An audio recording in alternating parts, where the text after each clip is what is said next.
Friends who often time travel know that you can pick up anything on the journey. This time you conveniently picked up a piece of gold ore. So, how do you extract the gold from it? First, being accustomed to hard labor, you use a sledgehammer to smash the gold ore on an anvil until it's the size of soybeans. This is called ore crushing.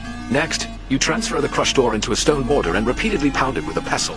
Then place it on a grindstone to grind it into a powder as fine as flour, fully exposing the gold particles. This is called ground ore. Then you put the ore powder into a gold pan, submerge it in water, and swirl, shake, and jostle it. Since gold is heavier than sand and gravel, under the flushing of water, the lighter gangue sand and mud will be carried away by the water, while the heavier gold sinks to the bottom of the pan. Repeat this process until only a small amount of black sand mixed with gold remains in the pan. You've now obtained concentrate, also called gold dust. Congratulations, you've now obtained the concentrate, but it often contains heavy impurities like lead, copper, sulfur, and iron minerals, which require further purification.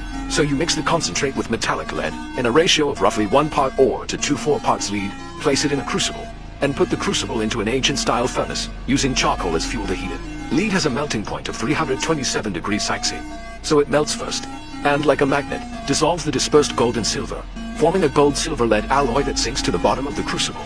Other impurities that don't react with lead float to the surface, forming slag. After skimming off the slag, you obtain a block of impure alloy ingot. This is called sintering. Finally, the most important step.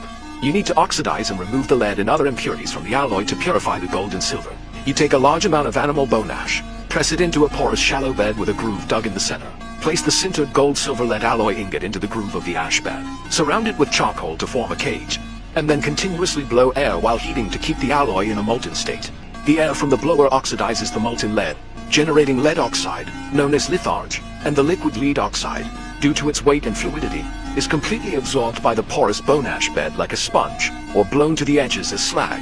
As for gold, because of its stable nature, it withstands fire and is not oxidized. You continue blowing air at high temperature until the lead is completely blown out, and the bone ash no longer absorbs lead oxide. At this point, what remains on the ash bed is a glowing, bright, high-purity gold-silver alloy.